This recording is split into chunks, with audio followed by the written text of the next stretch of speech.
Oh, looks like they changed the format here since I went live. Like instead of the comments being right on your screen, like the video part of the screen, Oh yeah. now it's below there, right? It looks like that's what's going to happen. Yeah, you're right, man. It's been a while. I haven't gone live in probably a month. Yeah, been about a But year for me. say 2 years. You think you're ever gonna post again or what? Yeah, I just don't know. I want to. I think about it, but like in the beginning, whenever it was like just getting started was the hardest part. You keep thinking I ought to start a YouTube channel. I got to do it, but then you don't want to get started, and then when you finally do, then it starts rolling. It's Yeah, kind of that exactly. all over again. I keep thinking I ought to make a video, but then it doesn't happen. But once I make one, it'll probably, you know, pick up. Well, see, you were good at it, man. The intros on yours were always hilarious, dude. You had the slow mo and all sorts of cool stuff. Yeah, yeah. I don't know. That's the thing too. Like, I don't know if I have the time to keep doing that stuff. I'm not efficient enough at it. Like, if I had the right software and the right setup, it might be faster. But like all those effects and shit, like lag heck out of my computer. My computer's like 10 years old, so Yeah, dude. No, it it takes a lot of time. takes a lot of time. Plus, like if you put one filter on there, then it has to load for 5 minutes, and you're sitting freaking spinning, No, I get it, man. But What's up, MD? How are you, man? MD, He comments on like every one of my videos, dude. He's a genuine follower, man, and I appreciate that. yeah, I love the interaction. I just saw a post. You made a bunch of targets there, MD. That's good. yeah. I changed my backdrop since last you saw me there, just a little bit. I just did that not too long ago. It was like a red comforter that I bought at Goodwill for $10, Yeah, but that got all tore up, and it got so heavy when it rained on it that the whole thing was leaning. So yeah. I got one of those real, the polyester backdrops that are like in your catch box. And Yep. Those things are heavy duty, man. I got one of those in the back of mine too. I got it long ways. yeah, plus like I think the wind goes through them better than like a comforter. So when the old one, it would get heavy, and then when the wind would hit it, it would really like want to pull the whole frame down. Yeah, for real, dude.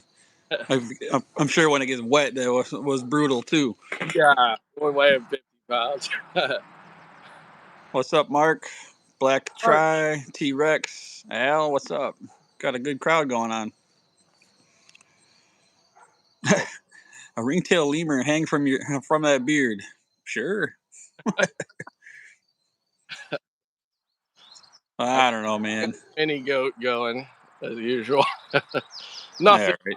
your goat, these, but you know. Hell yeah. So I got some ammo here today. Mr. Slinging Clay sent me some. Couple rounds. Just a few. Only like 50 pounds worth. I couldn't believe it, man. I like I was telling you, me and Andy talk almost every day, and I got home from work and I saw the package there, and my kids were sitting around, so I'm like, hey, go grab that package. And all over the front of it says, heavy and this, and they go to pick it up, and it's all like flopping around. They're like, what the hell is this? I'm like, God damn, man, I wasn't expecting all that. It's a But 50-pound bag of flour dude, for rice. it's more like it. Yeah. And it's cool, dude. Where is that from? I know it's Amazon, but I didn't read the packing slip. I should have prepared better, but I want to say Zoyo. Yeah, I Zo- saw a Z on there. yeah, I think Zoyo brand.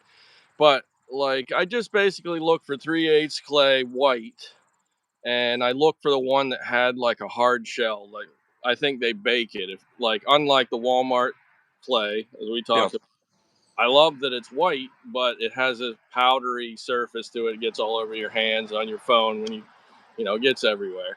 Oh, dude. So I looked at, and I think it's Zoyo, but I know it comes in a pack. It's supposed to be 7,000 rounds in there, supposedly. For it's like $30 or something like that, which is a good deal for 7,000 rounds, you know. Dude, it's a lot, man. Like And it it's comes a lot, a lot. with that awesome case it comes with too. Like Oh, I know.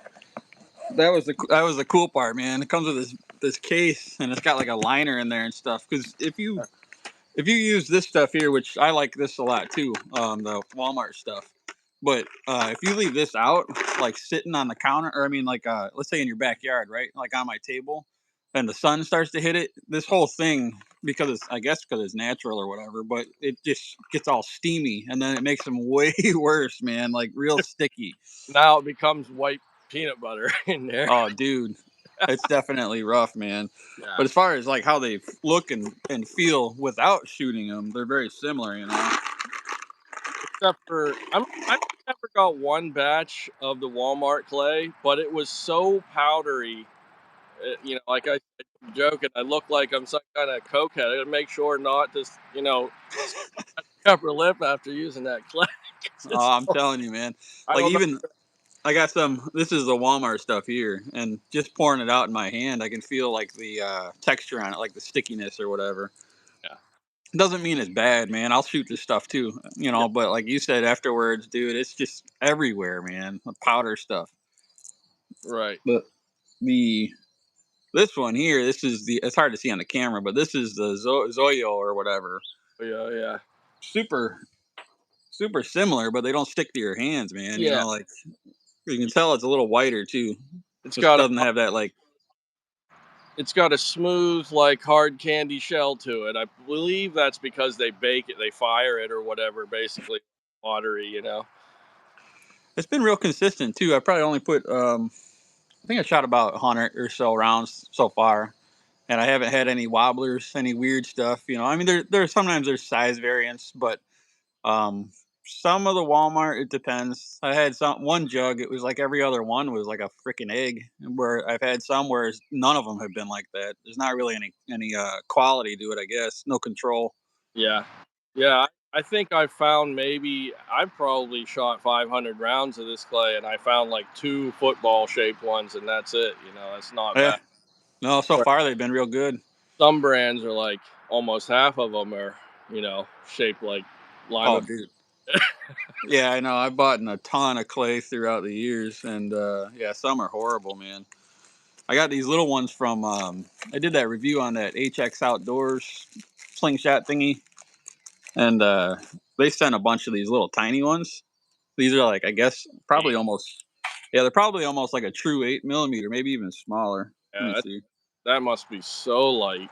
dude. You can't even like shoot it. Like you have to really dial it down, man. If Right. not, it sounds like your bands are gonna snap just from shooting it, man. It's Need really like weird. you need like 5 millimeter straight cuts to shoot that. I I might work, man.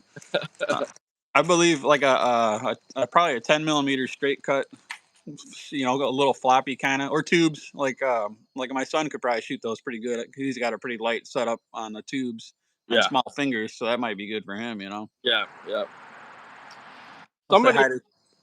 somebody in there was I have been sort of glancing at the comments. I'm sorry, I always ignore the comments. But anyway, someone said they like half-inch clay, and that's what I used to shoot. And I was just going to mention that I think on Amazon, Tito Talk brand was the best half-inch clay I found for consistency. Although it was brown, I wish it was white. Like the white clay is a game changer when you're playing with clay because I don't know. To me, the dark brown stuff is so hard to track it unless you have a bright sunny day and a lighter colored background.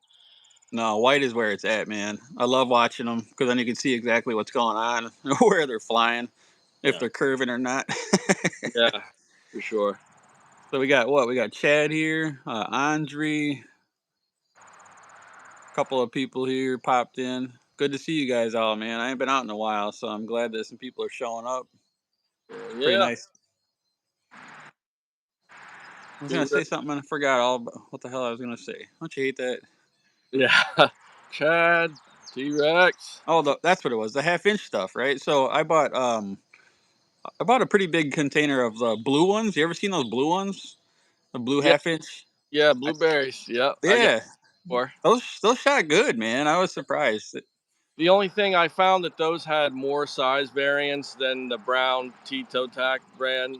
The blue ones were round, but they were like, quite. There's some of the balls were 3/8, and some of them were 3/4, and Oh that's what yeah, the one batch that I got. But they were good.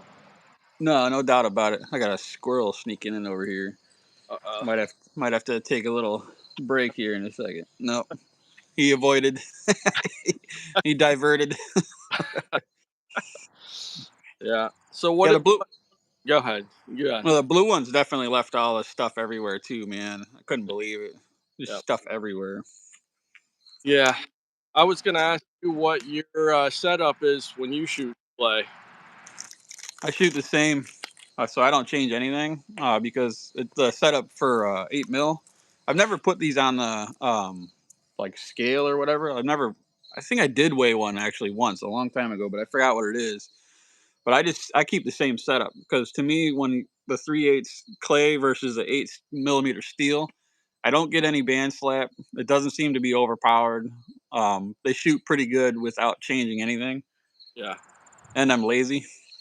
No, if that works, like for me, I found if I have to use pretty BB bands to shoot clay full butterfly. Well, yeah, that's different. So I use I use point four, any point four latex really. But lately I've been using Sniper Sling yellow, and I cut it 14-10. I have a 14-10 template, and I cut it. Depends on the brand, like what length I cut it to, but I like it 14-10 point four latex for full butterfly. You know what I mean? And I don't get. Oh yeah, I've tried that with like 0.45, and I get some hand slap, and it seems to yeah. like wear out the bands faster. Because they're It, like too it much. almost it almost seems like you can overpower them too, and then they get a little wiggity waggity. They kind of Yeah. want to fly off on you. I just put my clay, this setup with clay over the chronograph the other day for the first time, and I'm getting about 280 ish, 270, 280, and it seems to be flying nice and straight and good. So Oh yeah, I don't know if I could push it, but I don't know why I would want to, like 'cause that's right. that's about the same speed I'm getting with my steel setup now. So I figure that's a good, like, as I'm practicing with clay, or having fun with clay, I'm getting the same trajectory at 10 meters as the steel, the same speed. So like I won't have to like adjust for that when I go to shoot steel. That's No, yeah, that makes 100% sense, man. You want to be able to pick up both setups and hit whatever you're hitting without having to make a shitload of adjustments. there's I that. recently I recently cut mine down. I switched tapers from 25 to 12 down to 20 to 12, and I cut my active band length down to about 135 now. And because I redid when I first checked all my like lengths and stuff, 4 years ago or whatever.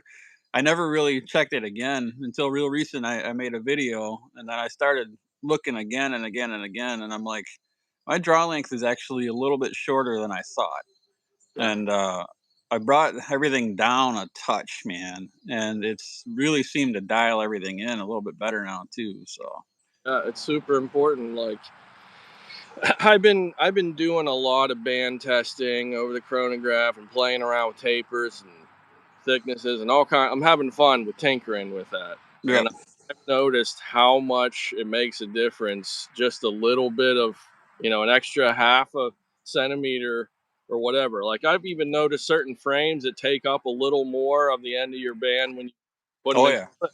will make it shoot faster or whatever. So like you gotta. It's very useful to have a chronograph and find out what you like or whatever. And once you have a speed that you like, then you can test bands against that. You know what I mean? Yeah, exactly. Yeah, I've made that video just because people need to get an idea of how to start. Not, I got a couple people that had comments about, well, blah blah blah, whatever. But it wasn't directed towards the person who's already dialing things in. It was about, like, because when you buy like a simple shot one, you're gonna get some frame or some bands, and if you just attach those and don't do anything to it, you're probably gonna be a little disappointed. You know what I mean? In my opinion, you need to make some minor adjustments. So that was the only reason I did the whole basic, basic. But like you said, the tiniest little things, like on my companion, it only takes up maybe about probably 3 millimeters is all it does for the clip to attach. But other ones, it'll drop all the way down to like 5 or 6, and that will make a difference. Sure, for sure. Yeah, and it matters which brand, Oh, dude. big time. Because I've Yep. been playing around with like different point four latexes. I keep saying I wish Omega made a point four, electric white or whatever, but they don't. So I've been playing. I've tried Sniper Sling, that precise cyan, precise apple green. I just got some Sniper Sling black, the new stuff. I haven't tried it yet, but anyways, there's a big difference in their stretch ratios. Like one color, I'll cut 2 or 3 centimeters shorter or longer than the other one. It makes a big difference. It really does, man. I like the Sniper Sling Yellow was one I shot forever, dude, and that stuff is really snappy and good.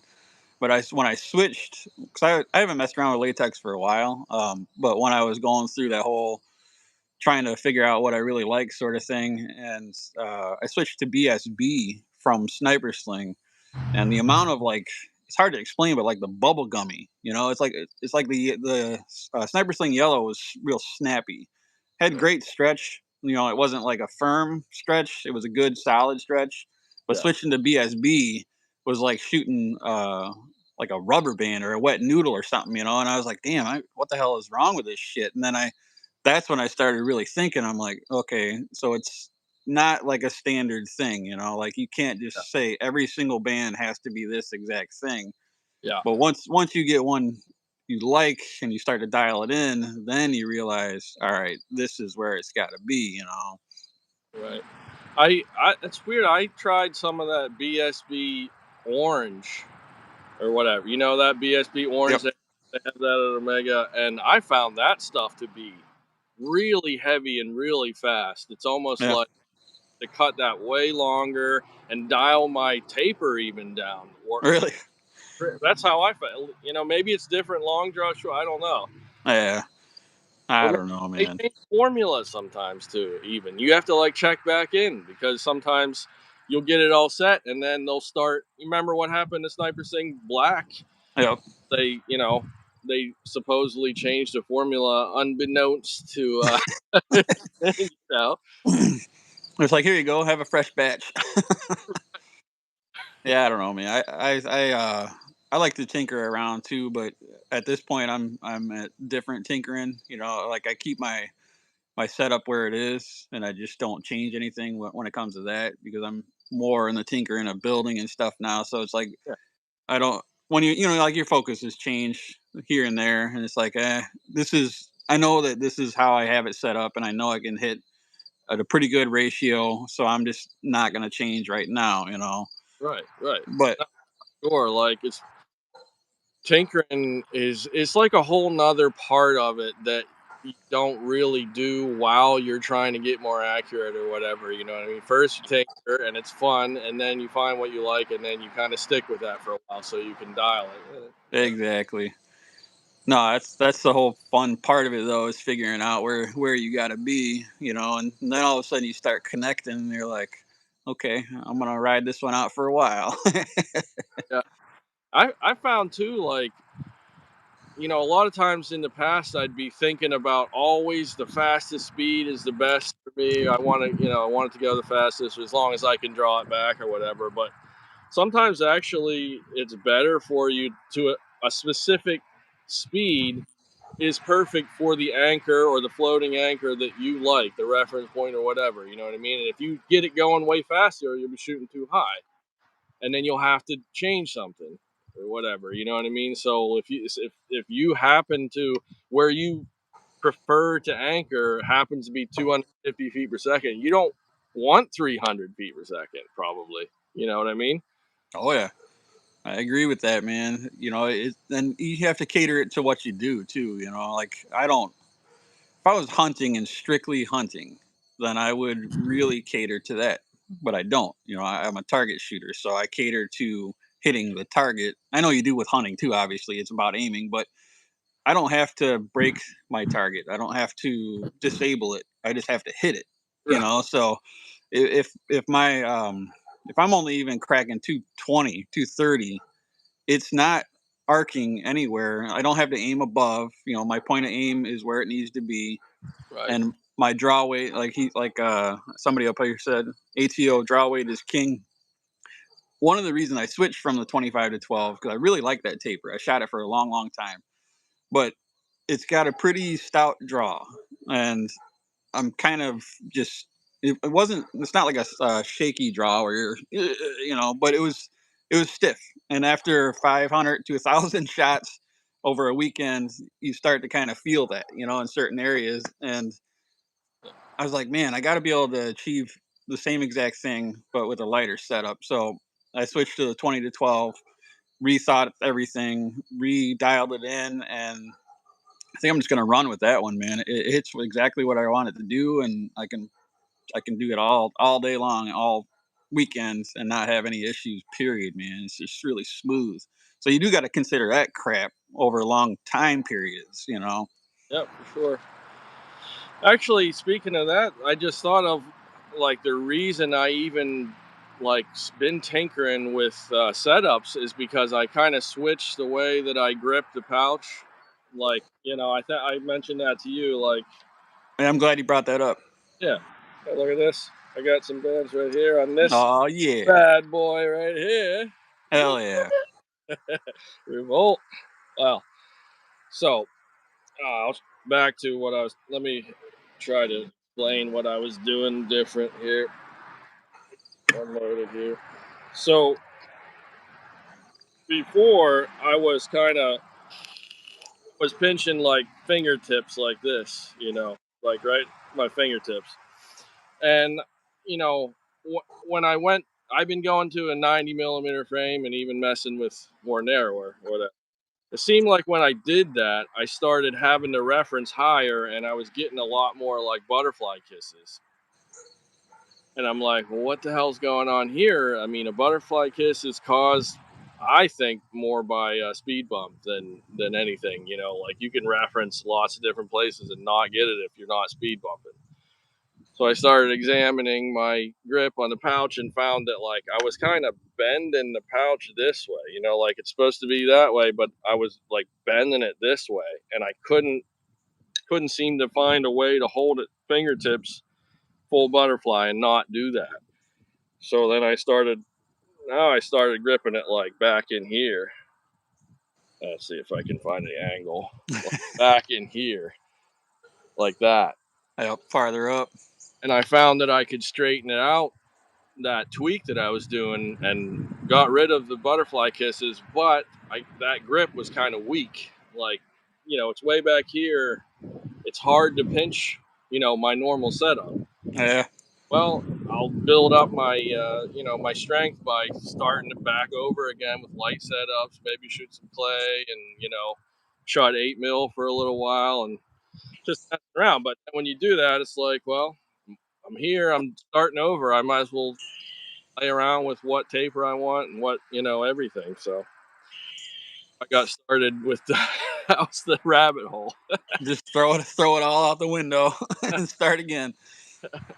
Yeah, but I'm happy because ever since I did that, I've really like been a lot better, been able to shoot point of aim because I got rid of that speed bump. Like I can actually almost get to point of aim with an 80 now. Wow. When before I was gap shooting with a 100 millimeter, probably because of that speed bump. Yeah, That because you were always into the really wide frames when I first met you, yeah and now you're down to the normal frames. yeah. Norm.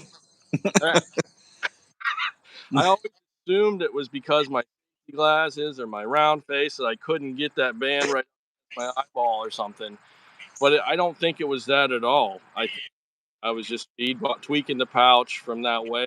Once I went full butterfly, like I could do it all right, like half butterfly or whatever. But when your wrist, is all the way extended, I can do it on camera. But your wrist position has to change when you're all the way extended out. You know what I Oh, mean?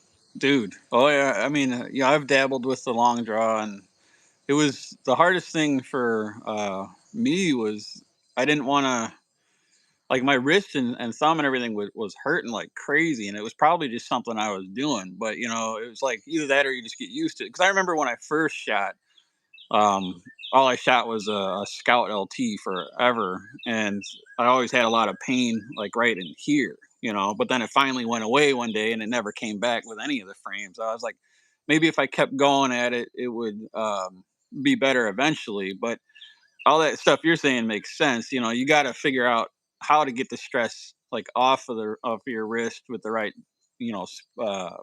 latex, right grip, and everything. So it's kind of cool to see that somebody who has already shot for years, already been a proficient shooter, kind of starting over and changing and coming back again. That's pretty cool. Yeah. Yeah, now looking back, I'm like kind of surprised I was able to hit as often as I did when I know I was tweaking that pouch, and you know what I mean, but I still was able to like do it consistently enough to hit pretty good. No, definitely, really good, man. I mean, you've Feel like I'm still getting used to all this new stuff, but in general, I'm getting less flyers. I haven't had a butterfly kiss or even the slightest scrape since I changed things. And it actually, my wrist feels a lot better too. I think because there's less torque on my wrist being closer to the less leverage. Out here, if the ball's out here or in here, there's more leverage yep. pulling the wrist out there. Oh, that makes sense, man. It really does. I'm glad he figured it out. Yeah, we'll see how it goes. I do feel like I'm getting more pain in here because there's less padding there, but I'm kind of hoping that'll just go away after a while once I build a callus up there, and Yeah, exactly. Yeah, you got to build up your normal calluses all over the place. I got one going on so bad here that the frame just falls right into the callus now. It like locks in. I'm like, all right, got the slingshot hand now. take a file and like make a groove in that callus to fit the frame right into it. Right? Hell yeah. Speaking of like gap shooting and stuff like that, I was seeing a bunch of people, well, not a bunch, but a few people starting to do the upright challenges. And I was talking with you about it the other day, but I'll tell you one thing, like you were saying just a second ago, like you were kind of surprised even with the speed bumps, how good you shot throughout the years or whatnot. And for me, that upright stuff, that is, I can't figure it out yet. I watched the part of that video you sent me, and it's a lot of guesswork, man, and that, in my opinion, because the way that slingshot sniper guy does it does not work for me. Period. I tried his theory, and that that launches him like not even anywhere near the catch box. Yeah, But I found that if I bring up my anchor real high and I put the center of the frame real low, I can hit, and I can get pretty decent hits on even like a 40 now. yeah, But it's strictly guesswork, man. So that made me start to really rethink. Like, you can dial everything in and do everything correct, but part of it is still just your body and your brain working together to say, "I'm going to hit that target." I mean, it's really weird. right, for sure. Yeah, I think like part of I can't do it either. I can't. I've tried, and it's so awkward. And I wear safety glasses, but like when he does it, it looks like his bands are like directly beside his eyeball, and I think he only sees one band. It's just like it's just taking a 90 and flipping it, and so that takes care of your elevation, having it level with your eye, I do. which is hard with you wear glasses, and it's scary as hell. Yeah, But then he uses like the middle of his fork as his, as his reference point. It's kind of almost like TTF or whatever. It's like right in the middle of the flat of the fork. yep. And I don't know, whatever. Like it feels so weird, and I just don't care. No. Like, I've been shooting 45 though, like that's been helping me shoot narrower frames yet because like I found if I'm trying to shoot a 90 and I'm getting close to I'm trying to shoot an 80 and get close to my eye, I have to lean my head way over like this and it's uncomfortable. But if I just turn it, turn it, something like that, 45, then I can get close to my eye and not have to crank my head over like that. No, that makes sense, man. I think 45-degree is not really that bad, man. I haven't messed with that too much, but I noticed when I was trying the upright, my hand kept going that way, and I kept pulling it back just because I wanted to shoot it upright. But I was like, well, it's kind of wanting to just go there. So I could see that would work too. But I'll stick with the sideways, man. That's Yeah, normal. yeah. No, I don't think that it definitely has its advantages if if your head position is comfortable and you're not like hugely gap shooting or whatever, then 90's better because you're never having to block your target at distance with your frame or whatever. Yeah. No, I could see that too. I'm not. I have to play with distance in 45, but I always assume that you kind of like at some point you're going to start blocking the target with your fork. But I could be wrong about that. I don't know for sure. It might the target point might stay right on the top and keep going, further down this way. I don't Yeah. really know, but I always figured you'd run into the same thing as TTF. Like once you have to hold over so much, you can't see your target anymore. Right. At I mean, that point, it's just strictly guesswork. yeah, yeah. But I don't know. I'll have to once I get more to it. I'll play around with distance with it and see what happens. I see if sometimes if I overthink it, that's when I start to screw up too. So the whole tilting of the head and all that, it makes sense. So I don't want to downplay it at all. Period. But for me, a lot of it, I just gotta fall into that natural rhythm or whatever. Like I have to trust that whatever I'm doing is gonna go where it's supposed to go. And if I get into my head and start thinking, well, I consistently shot this way, maybe I need to do this, then it just spirals out of control. So if I go out there and I know if I'm hitting like this morning, I went 10 shots or whatever just to see what would happen, and like the first four were exact same shot to the right, but I didn't change anything. I just thought to my head, let's just go at it again, and then the next six in a row are dead hits. So it's like if I would have stopped and been like, all right, let's, shake it off, rechange, spin the frame a little, then I probably would have missed them all. It's like sometimes you just gotta, for Yeah, me, not for everybody, but for me, sometimes I just have to just ride through a couple of misses and then just let everything kind of settle down and get into the groove. for sure. I've noticed the exact same thing. A lot of mornings I'll come out and, and everything looks so foreign. Like I I don't know why, but it looks weird. But I believe it has a lot to do with the amount of slouch and head tilt that you come out fresh with versus once you settle in, you'll start leaning your head just the way you normally do. You'll start slouching the exact amount that you normally do. That's whenever everything lines up. I'm pretty sure. Exactly. Yeah, it's pretty cool though. It's like it's you got there's a lot of trust going on with that. It's just muscle memory. Like it's to a point you just do it so much that you just know certain times is not the right time to shoot too. Sometimes it's like, yeah, whatever. I'm gonna go mow the grass or whatever. I mean, it's just not right now. Or if I'm all hyped up or something, if I get too cracked out on coffee or something, then I know it's just not gonna work out too good. Yeah, yeah, yeah, There's a yeah. lot of factors. Yeah, see, sometimes I get into that. Like, I don't want to think about it too much. And it works out better to just add a little more instinct into the shooting. But I do really like to nerd out and understand why the hell it's going this way or that way for each day and each frame and each thing. And so, like, for at least some portion of the session, I'll try to analyze what's going on. And it's, No, you know, That's cool, man. I like that in people. It's just I'm not the one who does that, but I appreciate it. I appreciate you guys that do that and take the guesswork out of it for me. We got a couple new guys here. I see Butler showed up here. That's cool. How you doing, man? Haven't seen you in a little while. Oh, Dean's in here. What's up, Uncle Dean? Webb. I think I missed him. Richard Plinks. What's up? Oh, Hoggy. Damn, we got a good crowd in here, man. And we're ignoring them completely. I know. I don't even mean to, man. I'm so like I just don't multitask well. I can't have a conversation with you and read text, or read text and listen to what you're saying. I can't do it. No, you're like it comes in. You're like, huh, what? I, half of both. Yeah, Dean.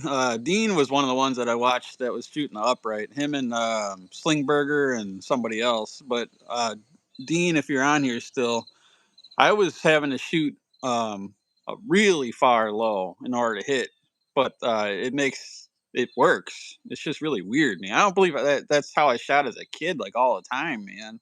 I didn't even know what sideways was. I shot upright, and I was able to hit stuff with rocks, man. It just doesn't make any sense. Yeah, I don't know. I can guess things that could help, but I'm not sure if they would or not. I don't know. Like, probably let somebody who's good at it tell you.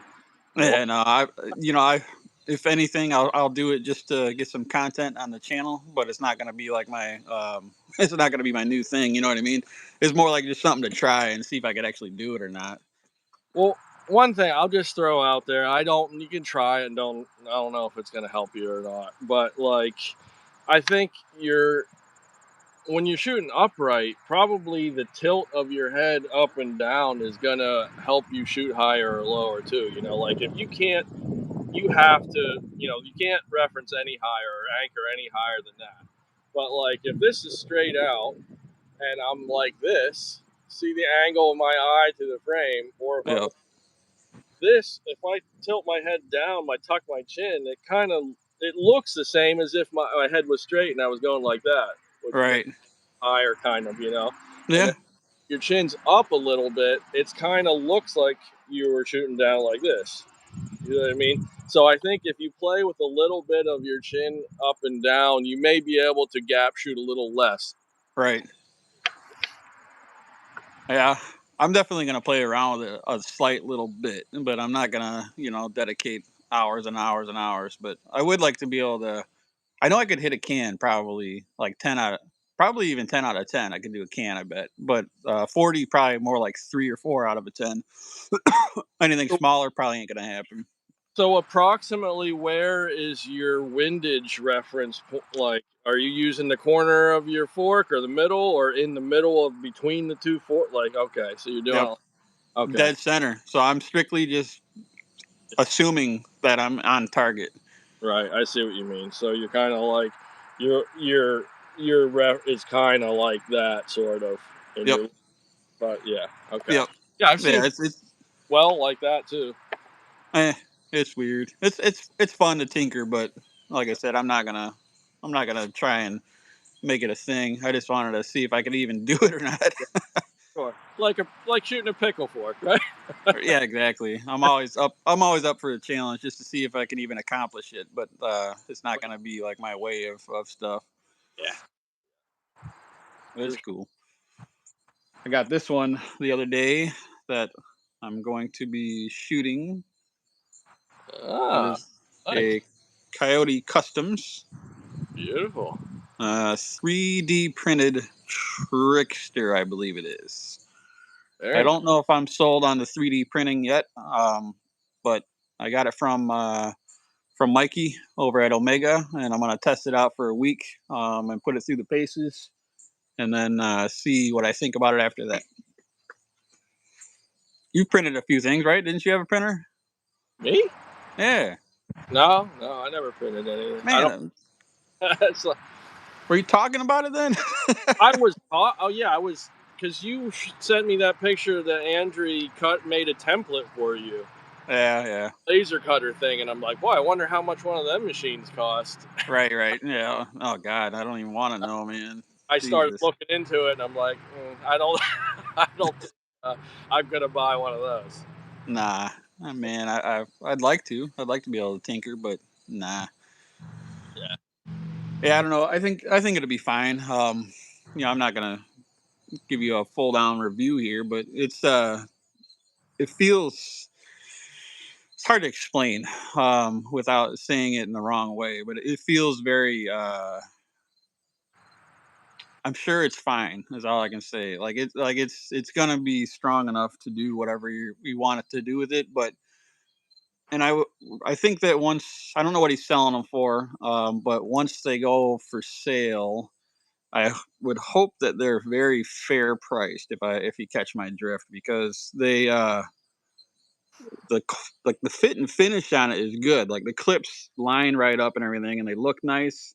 But just the feel of it feels like almost feel like a toy or something. It doesn't feel super I light. don't know. Yeah, I don't know. It's if it was like a really budget friendly frame, then yes, I believe that it would sell. It would fly off the shelves Yeah, because the style and the actual shape is freaking amazing. I can. This is the first one I've had of this here, and dude, like I picked it up yesterday, or I got it yesterday, and no warm up, no nothing. Just grabbed 50 shots, and I got 39 out of 50 on a 40 millimeter, and that's woo, dude, and that's my record. I've never cracked 40. I think before I had a high of 36, and I got 39. I was like, sweet. Jesus, man. I mean, this right here just falls right in, and it just feels the style is great. So I would like a higher end one of these would be fabulous. Yeah, But if you're a first time slingshot shooter, it would be if the price point is right, it's gonna be real good. yeah. Or if you prefer ultralight frames for whatever reason, like some people do. Yeah, everyone that's a preference thing. Oh yeah, for sure.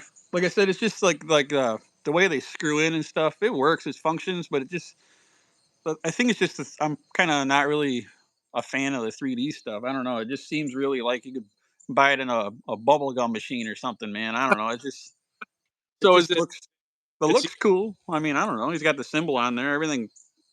I'm not knocking it by any means, so people don't take it the wrong way. It's just I don't know the 3D thing. I think it's tough. I think it'll be tough. I'm gonna put it through the paces. I'm gonna shoot it actually. I'm gonna see what it looks like. I'm gonna put this in my catch box and shoot it, and I'm gonna see how it holds. Because I don't want. I don't know. I think it's strong, but I don't know nothing about 3D printing stuff. yeah. Is the weight like even lighter than say a wasp frame or something like Oh one of? yeah, Yeah. yeah. Okay. It's like you barely even feel it, man. Like it doesn't even. It weighs nothing, man. Like seriously, nothing at all. You can Yeah. barely even feel it in your hand, man. But like I said, the shape and everything is beautiful on it. When I first picked it up, I picked it up this way, which is the wrong way, and that felt good to me too. So if it was like a wrap and tuck, I think you could shoot it either way, man. Yeah. It's a good design. It's a really good desigin. It looks cool. It looks Yeah, like no, I love it, man. As far as the style, I definitely love it. I'll probably be getting a nicer one at some point because it's really nice. Can't say enough about that. The shape is fabulous. nice. Yeah. I speaking of wrap and tuck, Oh, did you get it? man, I don't. That's another thing. Like I can't believe I went all this time and tried so many times, and just the smallest little things made it so that like every time I tried to wrap and tuck, I just end up throwing the frame across the room at the wall and swearing a lot. Like it's just, I don't What know. did you What did you do different? You said you figured out a new way, right? No, I did it the traditional way. I just watched a couple videos and really focused and paid attention, like with determination. Like I'm gonna figure this out. you know, this, this time I'm gonna figure this out. This can't be that hard. Why? Like so. I think one thing is when I first started the initial rap, I didn't put like the end of the band right in the groove. I kind of started it like perpendicular or to the groove and tried doing that. And I don't know if that made a big difference or not, but it seemed like I had to need more fingers to hold everything in place. Where once I tucked it under there, it just that freed up some other fingers to hold stuff in place for one. And I finally just used a piece of cord, like real thin string, for the pull through Yep. instead of like trying to. I tried my thumb before, Nope. and I tried one of those when you tie your pouches, the thing that pulls the bands through the hole. Nope. That was it must be too thick or something like that, so you can't wrap it tight enough. But the piece of string, boom, I got it, and I'm like, wow, I got it. Yeah, dude. I Yeah, use the innards of a paracord when you pull it out. Those work perfect for that because they're like slippery, so they just slide right through, man. and I ended up using amber belt. And I know some people said they don't like amber belt; they prefer just sliced up regular band latex, but that seemed to hold for me.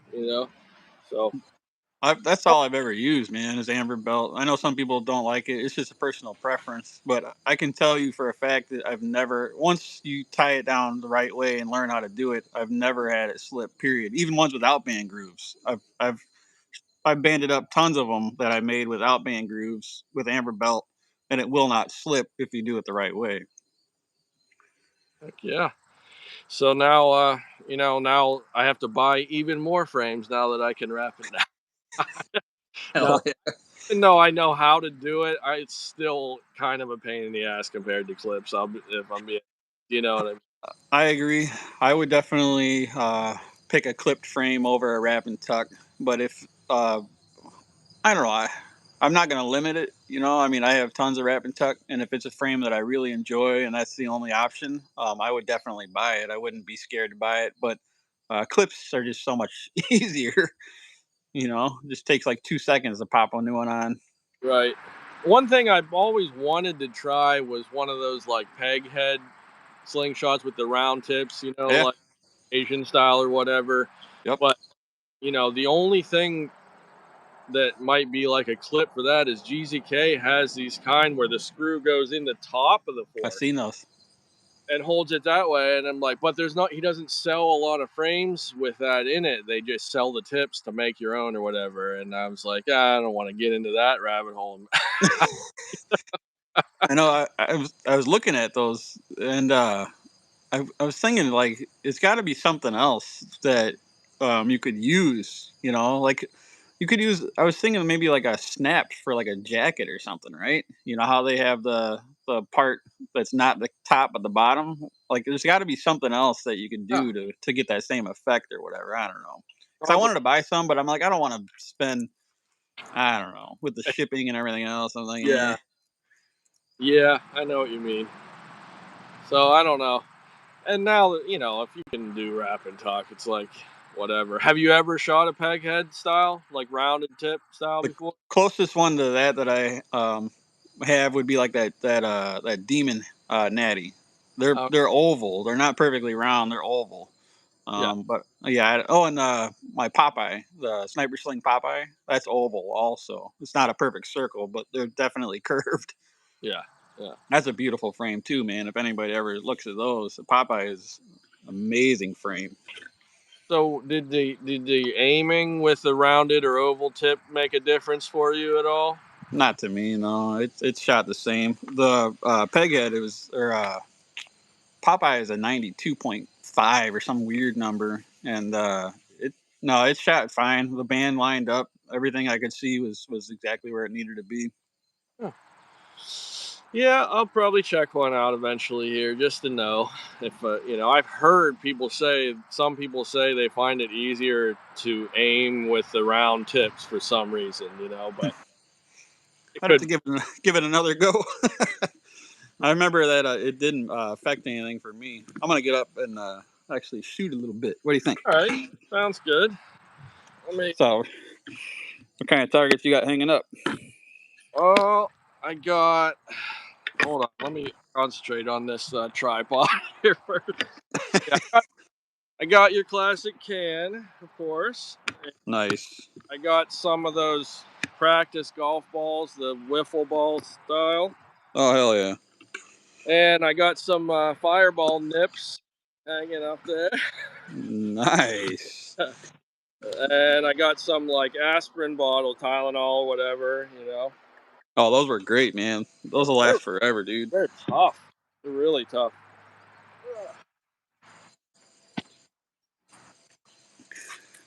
I just got a Timber 2640 and a little squirrel head thing that I love. Yeah, right. Oh, I got Shoot, some. Oh, yeah, I got. shooting that one today. Yeah, shoot this one first. Oh, let me try Nice. tuck. I never shot it yet. Really? Well, I wrapped it, and I'm like, I may never be able to do that again, so I'll save it for the live. Hell yeah. It's cool. It's a cool frame, man. They're fun. Ah, super comfy. I like it.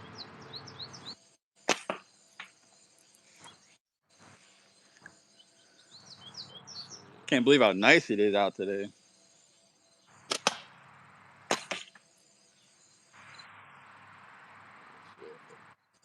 Blocking the camera there. Yeah.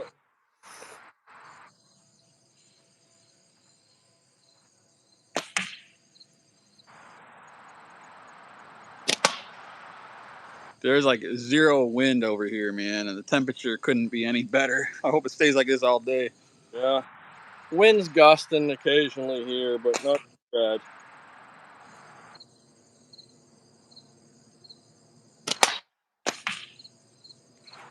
You were getting into tubes for a minute. Yeah. Yeah, I do that mostly just for when it's windy and for like high style. But now I've been playing with flatbands in high style. That's got the B Swan there. I want to get one of those, man. You like that frame a lot, huh? I really, really like it. Yeah.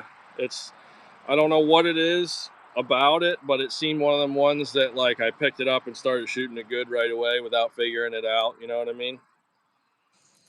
It's got kind of oval style tips too. No, it's That's a clip. real. Is that like a real smooth finish on that one, right? Yeah, it's No smooth. texture at all. It's not glossy, but it's smooth. Yeah. Yeah, it's nice. Good clips, real nice clips. And that's sniper sling. Yeah, sniper Yeah. sling. Yep. It's a G10 frame with clips for like I think I want to say $40 or so, something Yeah, I like. know it's. I'd like to get that one in that Thunder or whatever, the S Thunder, whatever it is. Yeah, I got that one too. I like it a lot too. It's Those two are on the list for sure, man. I feel like for some reason I shoot this one better. Maybe it's the offset handle or what. I don't know, but I would say the clips on the Thunder are like the nicest ones I've ever seen. They're so Hell yeah. smooth and like it's just this perfect little shelf. The band just goes in there, hits the shelf, and you tighten it one screw, and boom, it takes like 3 seconds per side. Dude, that's the S96 has clips that are fabulous like that too, man. You just drop it right in. There's no missing the mark. It just hits right in, man. Locks down. Yeah, and it kind of like it's a head game thing. If you know your bands are exactly lined up the same way every single time, it kind of. I don't think it actually makes that much of a difference, but it'll get in your head if you Oh, like what definitely. you know, Yeah. a little No, different. I try to always put mine as far out as possible. And sometimes if they're not like that, it doesn't, like you said, it doesn't matter. You're gonna shoot the same, I guess, in my opinion. But it just bothers me after a while. I'm like, I gotta change it. Yeah, exactly. How was that Colorado Timu website you were trying out? I can't remember the Oh name of it. yeah, Y shot X. How'd it work out? Yeah, it got here. It took a really long time. I think it was just over 2 weeks to get to me. And that was that. I didn't bring it out with me. I don't think. I don't know, but it's an 80 millimeter like bead stuck. That's what it was. Yeah, Yeah. stuck, How and did it. that work? I like it. It's cool. I like. I wouldn't see myself making that my main frame. Or I didn't. I wasn't like, oh, this is perfect. But it's cool. Like my thinking was, if I'm gonna shoot an 80, I want something with a real big gap. A big shooting gap. So if I'm messing around and doing things wrong, I won't fork it immediately. You know what I mean? Right. Oh yeah. Oh, that makes So it sense. it has a 80 millimeter outer, but the inner is something like 60 millimeters or something like that. Huge, because of just little tiny tips, and the Yep. side's a little weird because instead of being flat, it's kind of the end of your band is rounded. It comes silver, Yeah. but I can shoot it. Hell yeah. Cool. At least it made it. That's good to know for other Yeah, people. I've never heard of them until you said something, and then I googled them, and it looks like they're USA based or whatever. But yeah. They have like people working for them all over the world, but it shipped from China, so yeah, it still took like 2 weeks plus something around, right. but it arrived in good shape, and it came with like a case, a nice Oh, that's cool. like a sniper sling style case or whatever, it was nice and it's good. Hell yeah. Hey, at least it worked. At least it showed up. Yeah. Well, I will say that some of those frames on there, I ended up finding them later, like on Amazon or whatever, for a lot cheaper. So Ah, they're factoring in their shipping or something like that or whatever. But not all of them. Some of them are right price just right, but a couple of them, I'm like, oh man, I saw that, we're on this I- other a little more, but yeah, it sucks, man, but it is what it is. all right. I'm gonna spin around a little bit.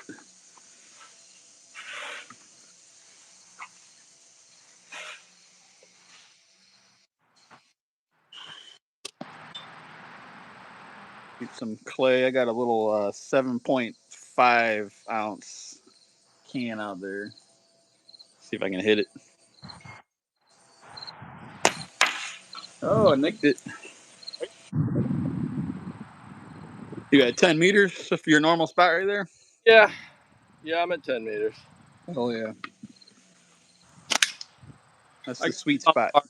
little bit closer, but the curtain's at 10. Oh, here comes the wind, of course. Yeah, I could hear it, man.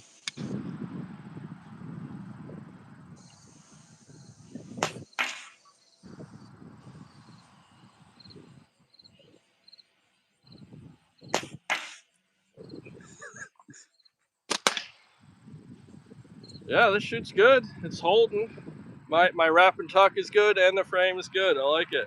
Hell yeah. No, yeah, this it's a good frame, man. I've been shooting the hell out of this one. Yeah, I was worried that I know you like to choke way like this. Like that's kind of, and I Yep. was worried that I wouldn't be able to hold it like well. I like to, not choke up quite as bad like you go up here. But no, it works perfect, comfortable right there. Locked in. Yeah, I was a little worried about that too because you said you wanted it a little bit higher or whatever, but I'm glad that it works. I think that one version, the other version that doesn't have this V in here, what's it called?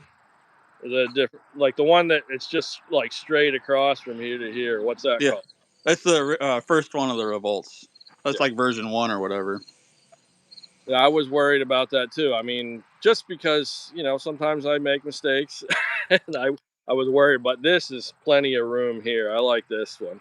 Yeah, I like that update too, man. That really, I mean, for me, it works out fine with the flat ones too, because I only shoot 8. But I did shoot some of the 3/8 clay, and I didn't have any fork hits, but I had some really like shaving off part of the clay sort of stuff, you know. So I was like, if anybody shoots 3/8 or bigger, they may not quite have a whole lot of room to work with.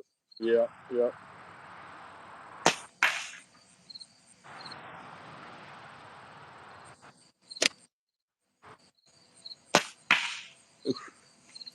Yeah, that clay is good stuff, man. yeah, yeah. I think so. I definitely will be sticking with this brand for a while. Yeah, I like it a lot, man. It doesn't stick. The ruckus. That's the one I got to start making more of, man. I know Rex likes it. I like that one a lot too. I just don't have a good template for it. I don't know if you guys even see what I'm shooting. It's to the left of the stop sign, little orange crush can.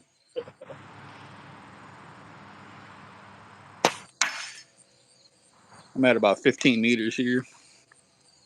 Yeah, it's crazy how small everything looks on this screen. Like that, the Dude. big that you can see on mine is a can, and it looks like a little Yeah, it soup. looks, dude, it looks so small, man. See if I can hit the bell. I have the hardest time hitting this gigantic bell out there. You'd think it'd be like the easiest thing in the world to hit.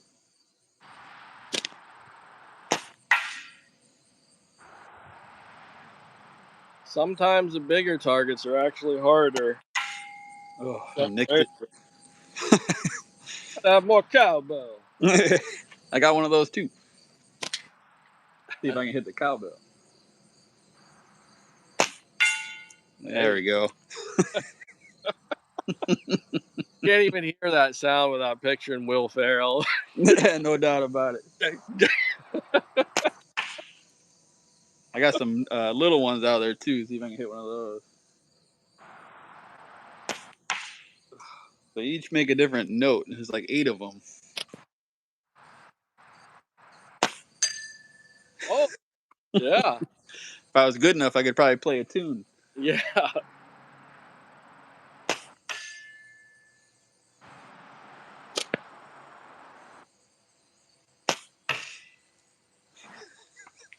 Always thought it would be really cool. It would take a lot of work, but like for the 4th of July to play like the Star Spangled Banner like that, the different sound of get different lengths of pipe. It would Hell be. yeah.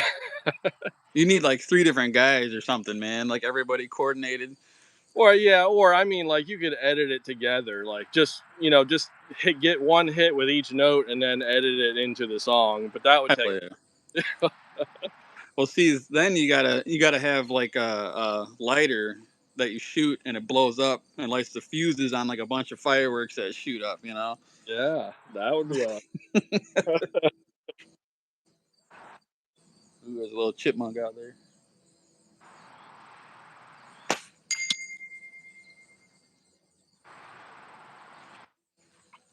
I'll let him live for today. Yep, no killing on camera. Oh, there's a squirrel walking across there too. Jesus. I may take a shot at him. You guys see him out there? Nah, can't see nothing. Nah, he went up anyway. They like to go up.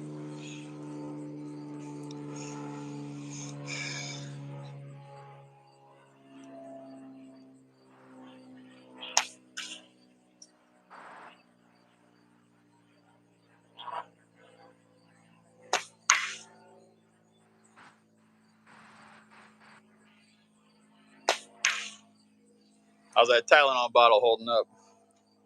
Oh yeah, it's impossible to break it with clay. I mean, and even steel would take a long time. But Yeah, dude, I got one that I hung up. Dude, it's got to be going on like 2 years out there. yeah, I And had yeah, it will not die, dude. I had one that I was shooting with the pellet gun, and it must have taken like 300 rounds before I cut that with the pellet gun. Dude, whatever they make that stuff out of is crazy. Yeah.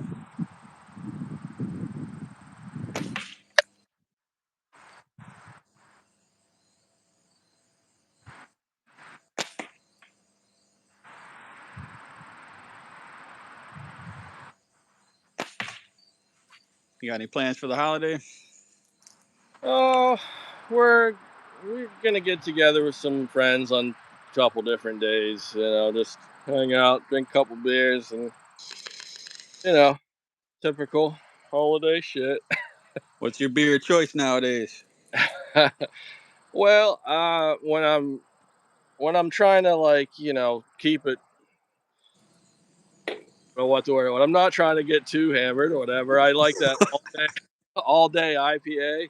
Oh, hell yeah. It's like a low percentage IPA. But then if I want to get like one or two and done, I drink that Voodoo Ranger IPA. It's like Nice. 95%. So you like the bitter stuff. I like IPA. I like all beer, man. I love beer. But But IPAs, yeah, I like them a lot. Yeah, before I quit drinking, that's a lot of it was IPA, man. Because back then, I mean, it was a long time ago. Oh, I'd probably say 14 years ago, I quit drinking, and like back then, the microbrews and the IPAs and all that were just starting to come on the scene. Yeah, Now it's crazy how much stuff is out there, man. Like you yeah, guys got choices galore. it's almost overwhelming, you know. Like you can't even decide when you go to the beer cooler. It's like, holy cow, there's like 55 different IPAs here. I don't know. I'll just go with the one that meets my ABV needs at the time. Hey man, I'm telling you, dude. I used to. There's so the ones that were like super super bitter, dude. Yeah, Because they would be perfect with a cigarette, man. You'd have a beer and a smoke, man. You'd be happy as hell. yeah. I just touched the camera with my hand there. I think. Yeah, yeah. I try to keep under control, only on the weekends, and not like I used to. I used to do it way, way, way too much, and then I quit for a long time, and then I trying, but I'm keeping a close watch on it. You know what I mean? Like Yeah. if it gets too many days in a row, then I take a week off or 2 weeks off or whatever. Yeah. Don't go. It's a slippery slope, but Yeah. Oh yeah, it can be. fun. I mean, it's all good, you know. As long as you, like you said, as long as you know that it's not affecting anything. Man, I tell you've been doing those Facebook live challenges, Yes. you know, and you're like everybody's experiencing the live button jitters, and like we're doing a co-live, so that's already less nerves, and we're not doing a challenge. No one can even see the targets, but I already can feel it a little bit. You know what I mean? So long since I shot on camera, but It's weird, right? yeah, I think I've done 3 of those challenges so far for the UK guys or whatnot. Maybe 4, 3 or 4. But the first one, I was like, "Holy crap, man! This is like back to the very beginning time I pressed the live button. Like I was like, I can't even like shoot. Like it's stupid, man." yeah, But now the last one I did was all right. Actually didn't get any of the jitters on the very last one. So that's good. It's a desensitization process, I'm sure. You just first couple and are bad, and then it gets better and better, and those are pro- fun, man, and anybody can join them. You don't have to obviously be overseas. You can do it over here. But the whole reasoning that they're trying to do it is because they and he says it better. The guy Tony runs it, and he states it a lot better than I can. But what it boils down to is they get a little bit of bad light shed on catapults over there because people that misuse them like to post stupid stuff, and then it ends up making it look like it's all just bad stuff, and it's really not. So he is trying to spread the idea of community, fellowship, sportsmanship, and get everybody to get a good light shed on slingshots.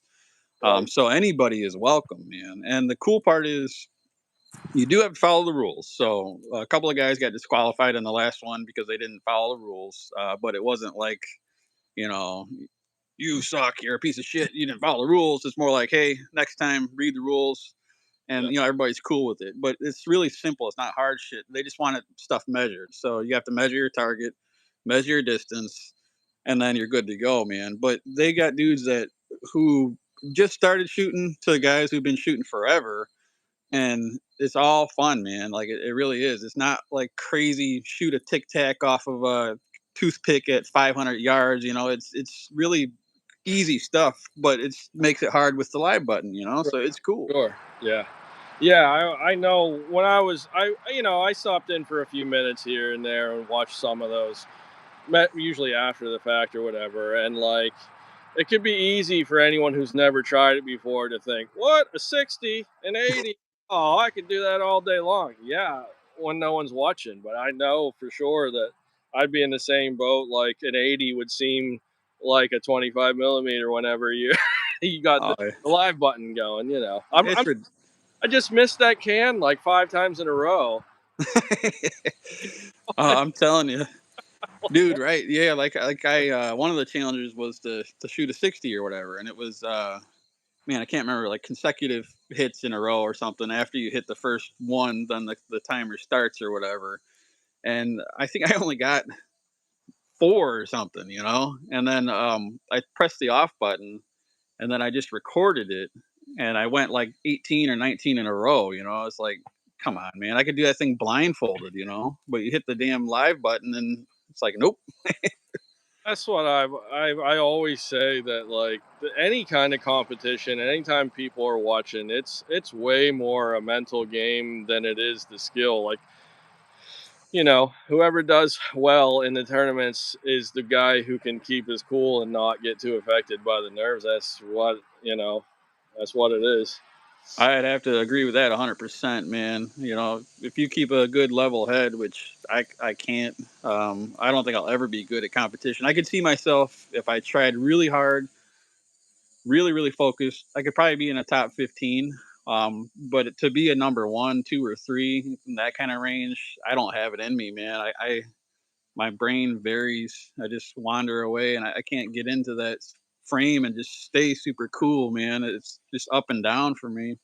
Yeah, yeah. I don't know. Like I know all I can talk about as far as that is like, I at ECST this year, the first time actually I felt pretty nervous or pretty shaky was at the knockdowns this year, where the first year, unbelievably by some miracle, I wasn't very shaky. I wasn't nervous. I don't. Maybe it's because I figured no one was knew who I was or something. I don't know. But and when I got up to them knockdowns this year, I could see my frame shaking. I'm like, what the hell? I've never seen except for my first live. That felt like my first live ever. You know what I mean? Like, So weird, dude. Yeah. Oh, I remember Mikey back in the day. He was like a jackhammer, man. He was all over the place, shaking like crazy. yeah, it's weird. And I didn't even mentally feel that nervous, but my hands were shaking though. That's funny, right? Weird feeling. But Dude, I didn't get any of that this year at the knockdowns. It was so weird, dude. But I was almost, it was like I was too relaxed, and I didn't take it serious enough. You know what I mean? Like yeah, it really pissed me off because I know I got better in me, dude. This year sucked for me. Not the event. Everything was fine there, but like my mentalness was not in it this year. I can tell you that, man, by any means. I was just not there like I should have been. I could have gotten way better, and I kicked myself in the ass. But it is what it is. I can't change it, you know. But I know that if and when I go to the next one, um, I'm gonna try a little bit different approach. yeah. I think it helps to think about the mental game and like have a plan on how you're gonna control your nerves and your mind a little bit. I'm not saying that I'm an expert on it or anything like that, but I definitely ahead of time go in knowing that if I get in the wrong headspace, it's going to be real bad. So I better do whatever I can do with self talk and planning to like keep it fun, keep it positive, and not get all nervous because you think it's so important. Yeah, dude, it's huge. I think if you were able to go to a bunch, eventually you would have that game plan or whatever. Where me being is so few, I didn't I didn't know. I don't know. I think I was just a little bit too casual. I should have been more in a competitive mode instead of whatever mode. You know, I don't know. I went a little Yeah, too far on the other end, I guess. Instead of like going at it to like try and win, I was just going at it to just to participate. And I probably should have went in it to try and win, yeah, even though I probably wouldn't have. I would have got a better score for sure. yeah, yeah. Well, it's a learning experience. It really is, man. Some of these dudes have been doing it for 10 years, probably not, you know, can figure it all out or whatever. Yep. I don't know. Yeah.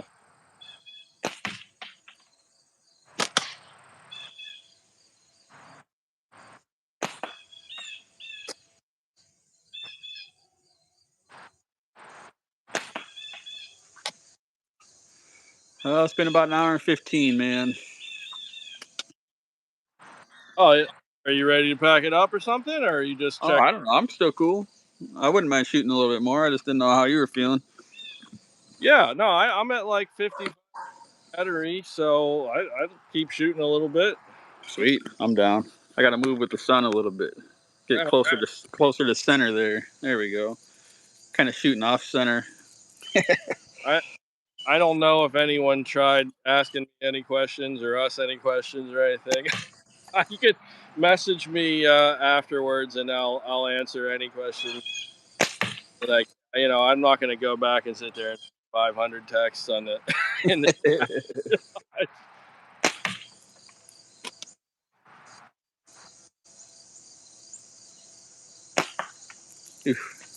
Had 3 in a row. I can handle that.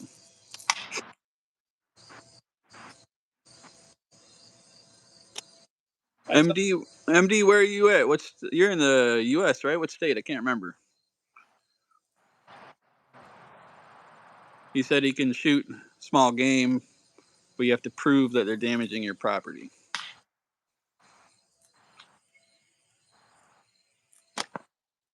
See, I can hunt. Well, hunt. I can take out pests. But anything other than that, I have to be in season or something.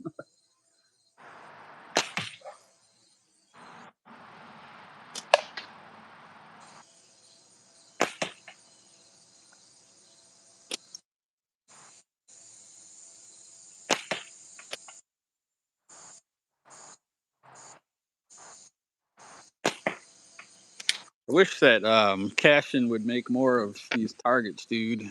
He really needs to make some more, man, of those squirrel heads. I've never had a target last that long, dude, and I shoot it all the time. sweet. Is Just a it hunk of leather, but I don't know what the hell, dude. The stitching on it, everything is just really, really tight. probably a real high grade of leather and the stitching is really good or something like that? Dude, it is lasting, and it never leaves the catch box, so it's always in the weather too, man.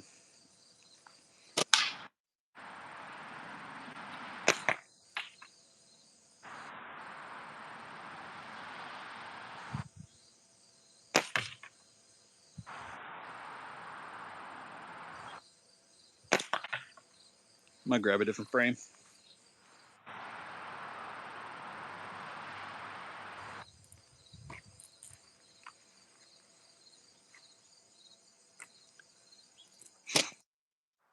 I've been shooting the hell out of this guy too, man. This is the one that Andre made. Oh yeah, beautiful. That's Feels awesome good, to see your design built by a master like dude. Andrew. Yeah, I mean, I would have never guessed, man. Throughout the years, like that's like a dream come true, man. Very cool. It's just super cool, man. Like the chill factor of him is amazing. Very cool guy. Yeah, he's willing to help out and help people grow. Yeah, I've only ever heard good things. I've had some of his frames, and he made 105 millimeter Spitfire, which was awesome. Hell yeah. But every single person who ever has dealt with him just says he's awesome. Yeah, this the way it is. Like he's amazing at what he does and nice guy. Michael, Peace and Slingshots, is always talking about how pretty much it's the only frames he buys is Prime Fork. Yeah, I think it speaks volumes when people are willing to spread their knowledge. Mark's still on here, and I can tell you right now that I would not be making slingshots right now if, like I am, if Mark wouldn't have guided me in the right direction here. He told me a lot of stuff that has made my life way, way easier. And the cool thing is, like, he's sent me videos, he's given me links, like he's just like an open book, and that's really cool, man. Some people like to hide their knowledge because they think you're gonna take one over on them or something, and that's just not the way it is. Like, I don't consider myself good yet, but I will be one day. And if anybody ever asks me a question about anything, I will be more than open to tell them and what to do, or as far as pointing them in the right direction. You know what I mean? Hell yeah. But I'm telling you, I'm not just blowing smoke up your ass or whatever. Like, this is a badass frame. I really like it a lot. And Hell yeah. I think you've come a long way. And what? How long you been building now? A year, 2 years now, or something like that? Yep. Yeah, probably real close Long. to 2 now. That's awesome, man. Thank you. Yeah.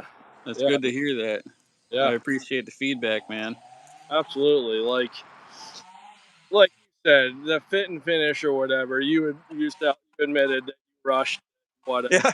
Like, I don't give the slightest shit about that. Like, I'm not into collecting functional works of art or whatever. It's a tool to me. Functionality is all I care about, and Um, is great. that That's makes me happy. great. Excellent, man. Thank you. That makes me happy as hell.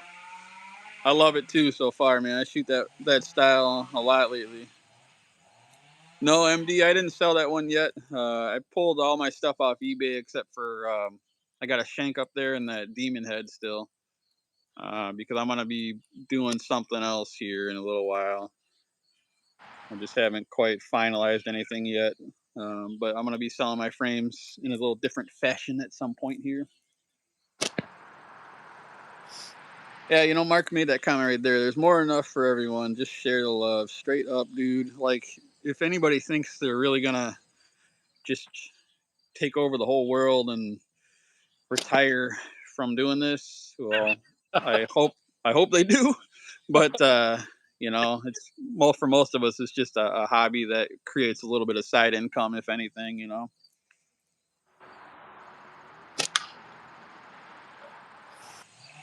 Yeah.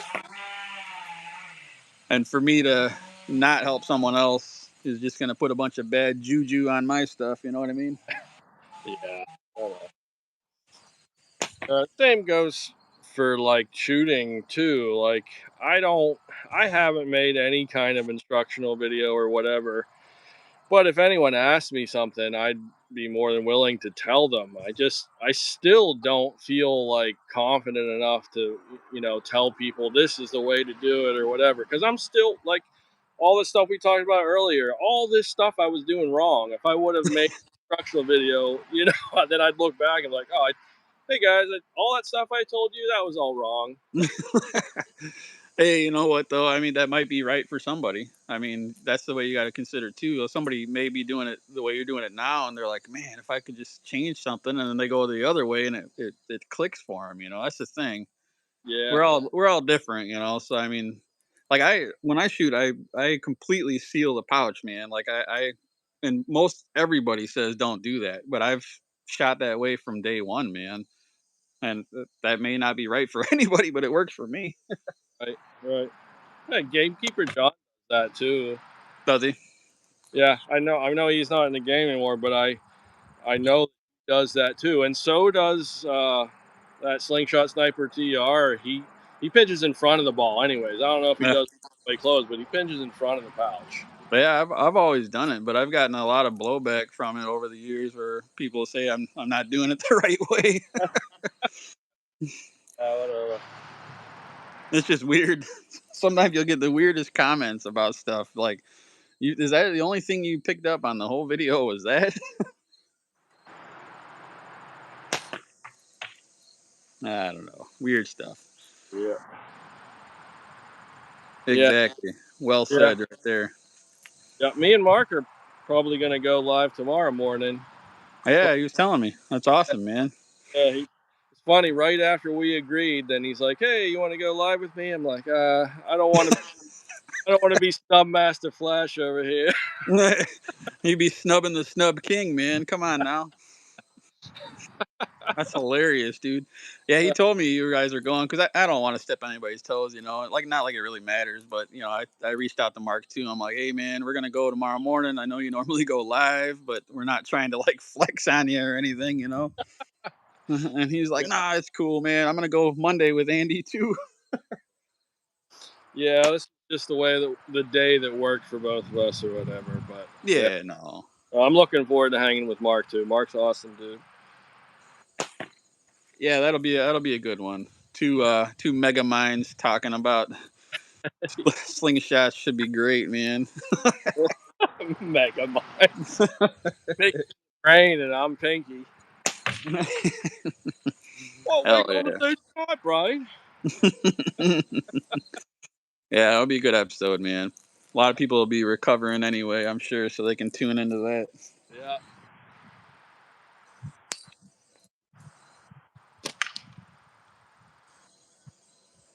I was using this red pouch on this one here just because I had one left, or one within reach, I should say, when I was making my bands.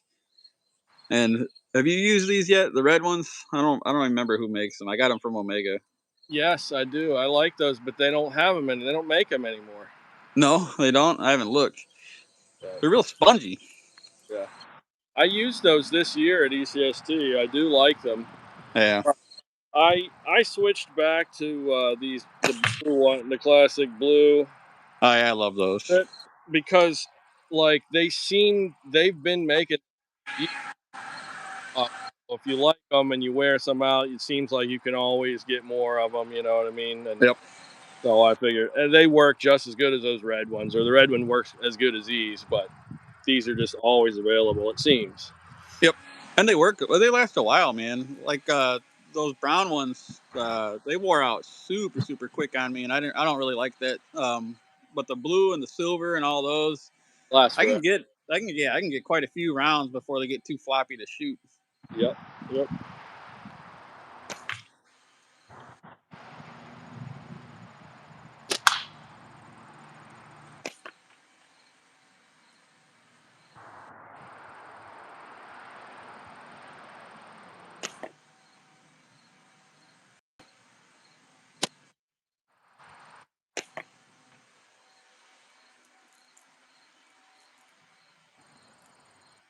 Sketchy said, "I find something new all the time. Try it, keep it, or just move on." Exactly. You know what? That's the way I see it.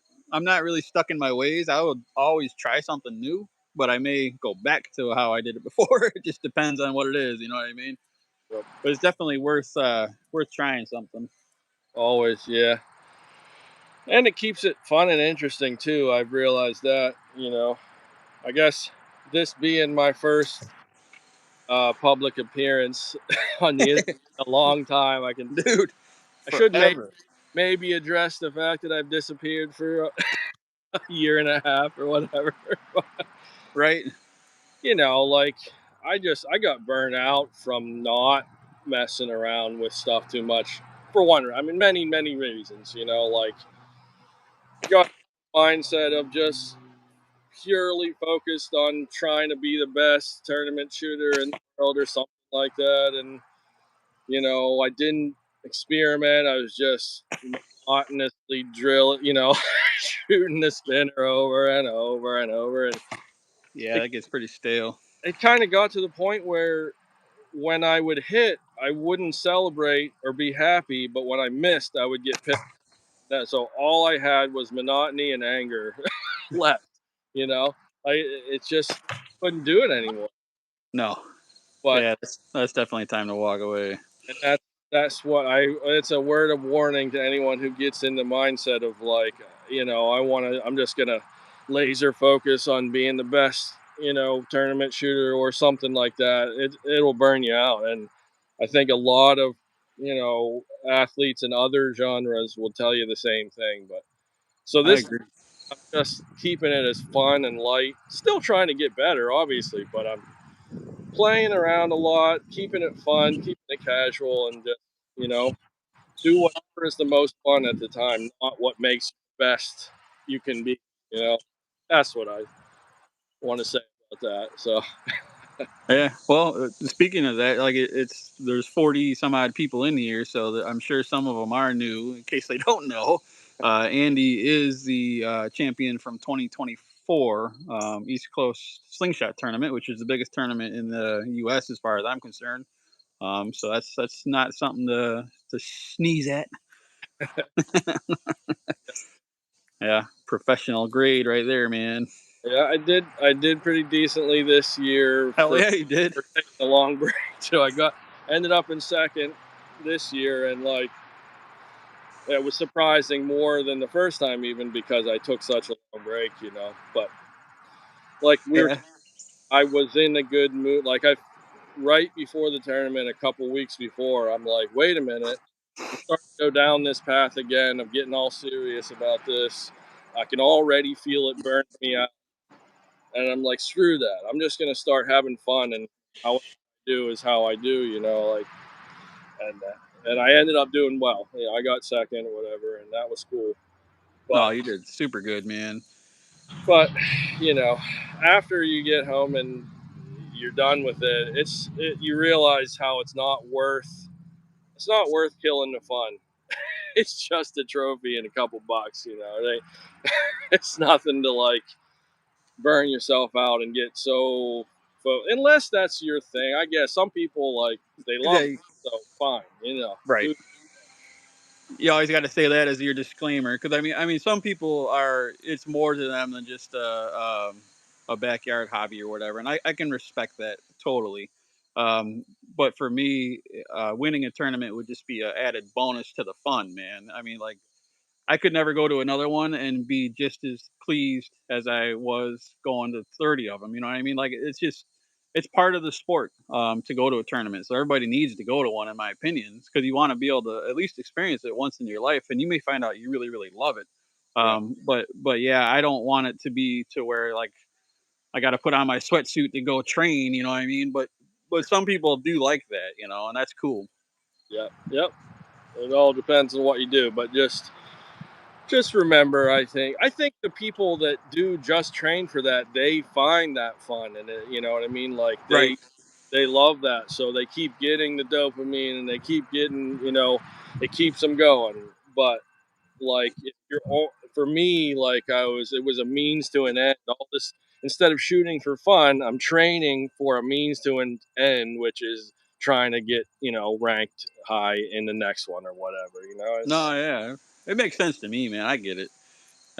Whatever you got to do to find the joy is whatever it takes. It takes, and if that's what it does for you, then hell yeah, practice. You know, do it. right. Fun is number one, or else most people will, you know, kind of burn out on it, I think. I agree, man. I mean, I shoot every day to a degree, whether it's 10 shots or 500. But I shoot every day, and it's not because I feel like I have to. It's because I enjoy it, man. I just when I walk out my back door, I have a slingshot in my pocket all the time, you know, and I'll take a couple of casual shots at the catch box, or I'll go shoot in the yard, you know. But I find enjoyment to it every day, and Right. it's some people like yoga or whatever. I like shooting, you know what I mean? It's just my thing. I love it.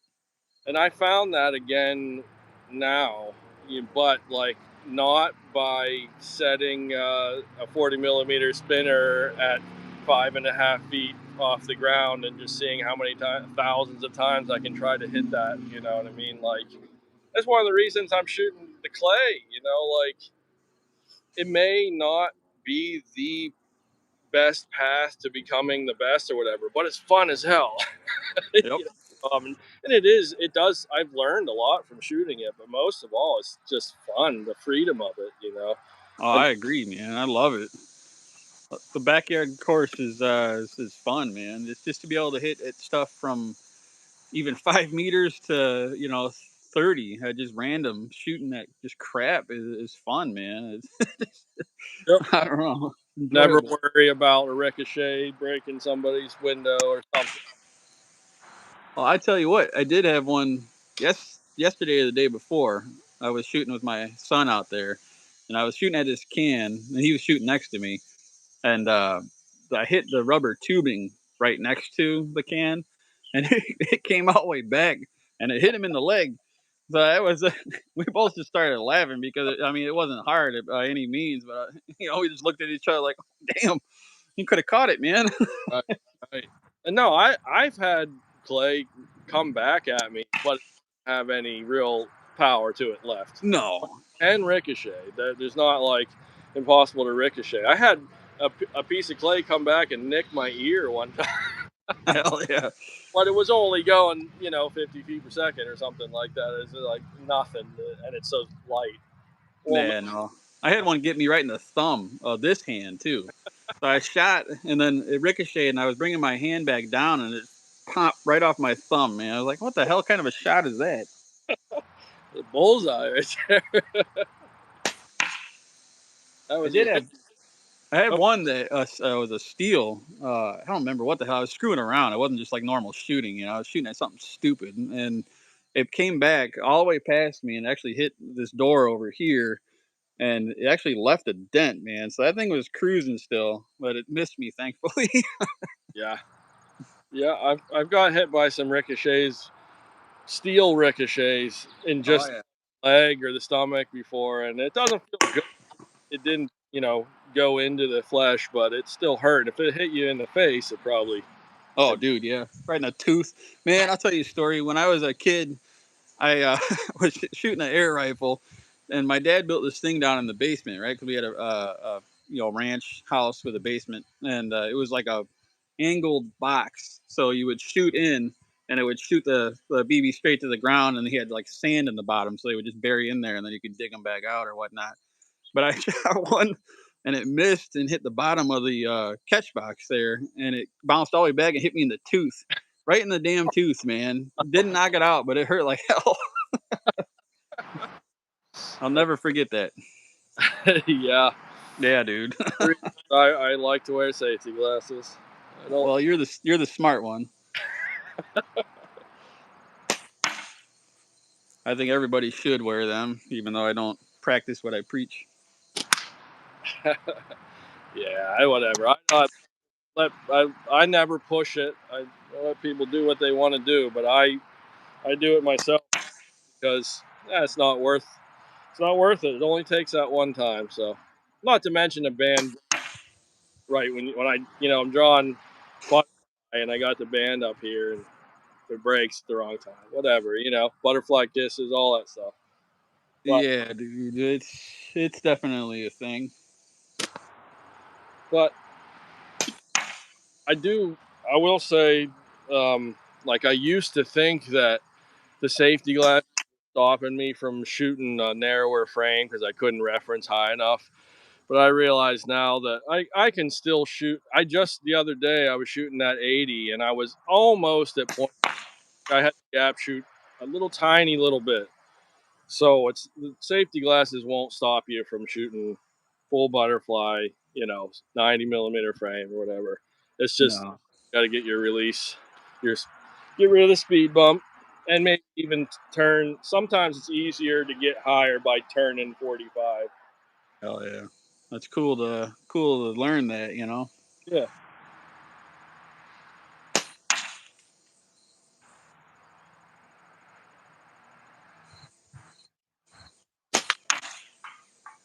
Yeah, I've gotten quite a few um like these clays shoot straight, dude. I haven't had any weird ones yet. yeah. Lone Slinger, I have over 50,000 rounds of simple shot clay. Wow, nice. Simple shot clay that I got before is good, but it's like 10 millimeter, I think. It's just a bit bigger than, it kind of, it's hard to shoot it with the 9.5 hit power. From what I found, I don't know if they changed the formula now or what, but it was good stuff though. But the white clay is a game changer I love seeing it. I love watching it. It's definitely cool, man. because if whenever anytime you're shooting and you can't see where your shots are going, you're almost wasting your time around in the dark and you're repeating the same mistake over and over again. Where if you can see right where you're going, you correct for it and learn something. Exactly. Man, I'm crushing that can now. Whew. Ooh, had like 3 hits in a row.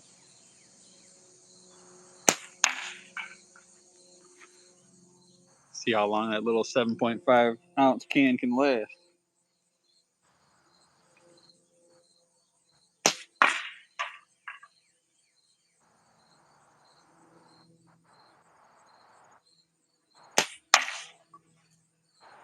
Yeah, I've had some of this clay where you can't predict it, dude. Well, some of it's just like, dude, come on, man. I know I would have hit that. Yeah, for sure. But this one here, that Zoyo or whatever, is solid, man. Yeah, I love it. I really. I haven't seen one curve. Well, maybe I don't want to say that. I had one that was football shot it anyways, and it didn't fly that straight. But like 95% of it shoots straight as an arrow. Yeah, dude, I'm liking it for sure. I like the fact I can keep it in my pocket and it doesn't get all nasty. Yep. That's why a lot of times I'll just chuck a handful in my pocket and not have the case out there or anything, Yeah. and then I'll just dig it out. I'm gonna go hang up a can real quick.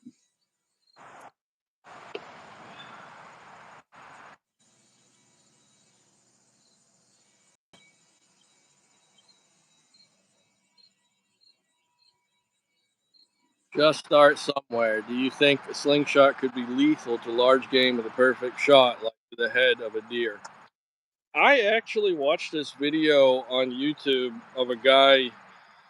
He was shooting real heavy tubes and like real big lead, and he claims that he had killed deer with headshots. He didn't show it or anything like that, but he did claim that. It was not a known, it was just like somebody I never heard of, never saw again. But I think it's anything's possible, but your setup would have to be pretty gnarly. Pretty gnar. But and a perfect shot.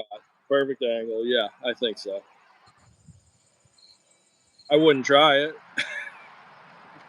I think it, a post apocalyptic situation, it might be possible.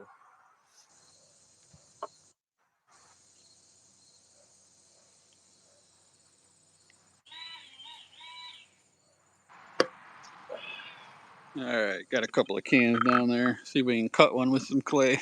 The old clay cut. All right, I'll try to cut mine. Mine's half dead already, but I can hang up a new one. Hold on, let me hang up a new can. We'll have a little race. That works. I'm down with that.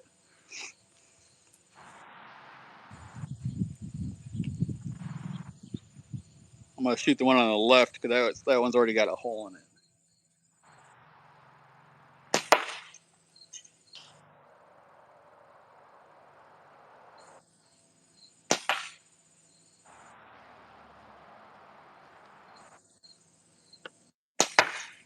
All right, you want to race on time or number of shots? Let's do shots. Okay.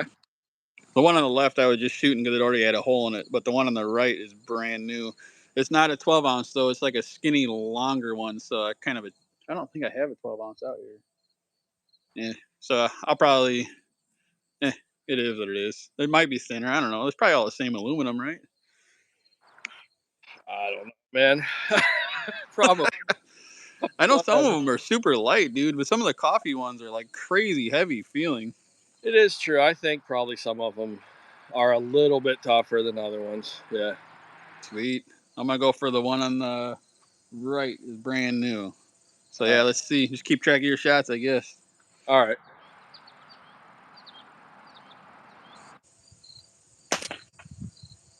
First one is a miss. I nicked mine first shot. The hit. Two.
Oh, Got it. 27. nice. I was up to 37 shots. I don't know why I decided to try to speed shoot it. And I knew it was going to take a lot of shots, but That's nice. okay. That I'm was cool, almost man. shot. That was fun, man. Yeah. Good old can cuts are always good. Yeah. I thought I'd turn the tables on you. You usually shoot 3 times faster than everyone else. So I Oh, I wanted, could hear it. I didn't look at the screen, but I could hear you ticking them off. I'm like, oh, okay, okay, here we go.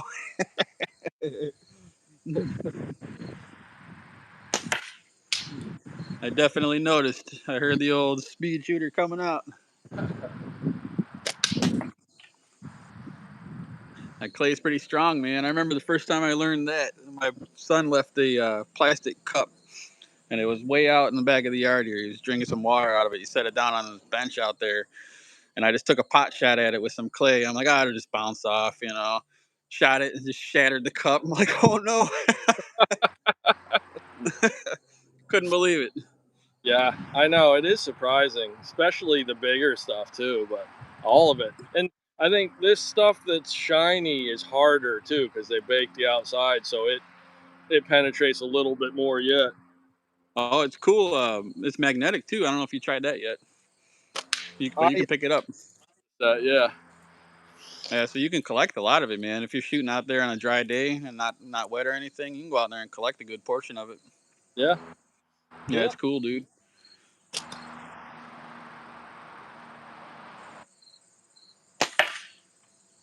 I tell you, I think next time I do speed shooting at a competition or whatever, I'll be using flatbands instead of tubes.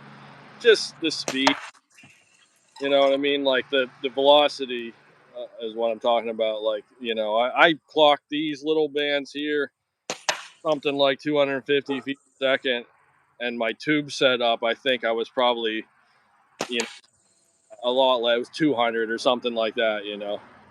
It makes a big difference. Account for that arc. Oh yeah, for sure, man.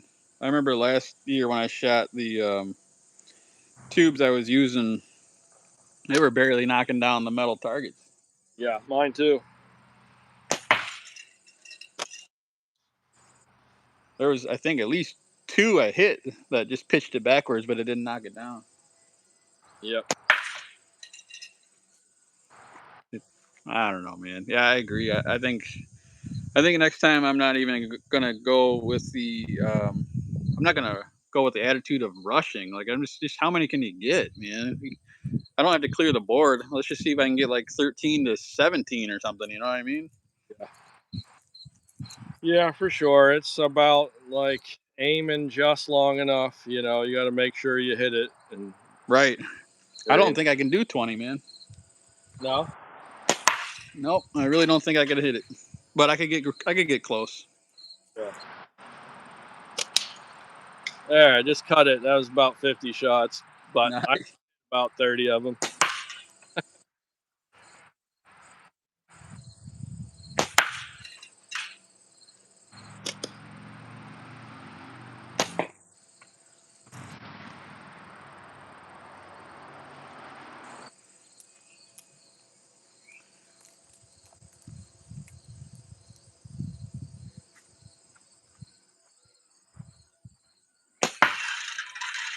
Ooh, got that one split.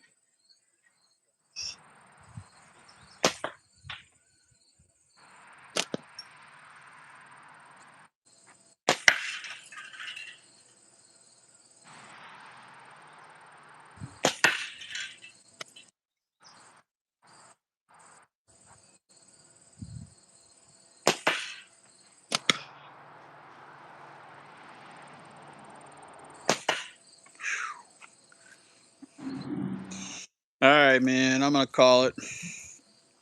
It's All right. almost 2 hours. Yeah, sounds good, man. It was super fun, dude. I know I talked to you a bunch, but it's cool to see you, man. Oh yeah, dude, that was super fun. I'm glad we did this. We should do it again in a few weeks or whatever. Yeah, man, definitely. I'll pop in tomorrow too, for sure. When you guys are on, I'll be out putzing around, so I'll have it on in the background at least for sure. So that should be a good time. Are you ready to push your website at all, or not yet? It's coming soon. Definitely. What I'm going to be doing is I'll briefly touch on it. Is I did create a website. It's not up in the works yet, but the reason I did it was eBay charges tons and tons of fees, and I figure it's I don't know if anybody has ever built anything, which I'm sure a lot of you have. It's a lot of work that goes involved. It's involved in any frame, man, even a natty. And when you're trying to keep the cost down, I don't want to gouge anybody.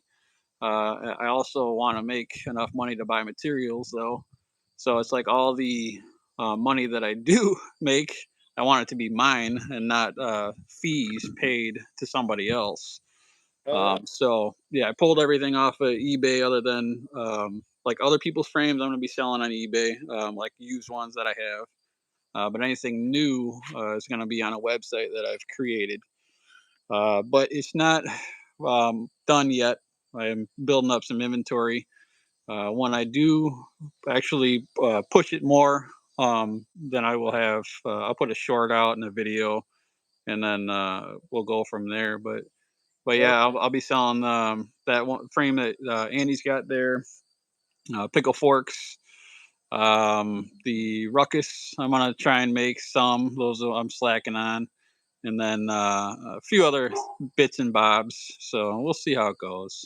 I have high hopes. It's just it's not trying to take away from anybody else or anything. It's just trying to get the money that you guys are willing to spend to get to me so I can build more, and not to eBay so they can get richer. You know what I mean? So that's the whole basis behind it. But it's in the works and it's coming up quick. Hopefully within a couple of weeks here. sweet. Yeah, dude. I don't know why my voice just cracked right there. Ooh, get away from that stuff. All right, man. Well, it's been fun. Enjoy All your right, day brother. off, man. And like I said, I'll pop in and watch tomorrow for sure, man. Sounds good. Catch you later, bud. See you Yeah, guys later. Thanks that's for right. stopping in. That's right. Take it easy, man. See you Later. all later. Later.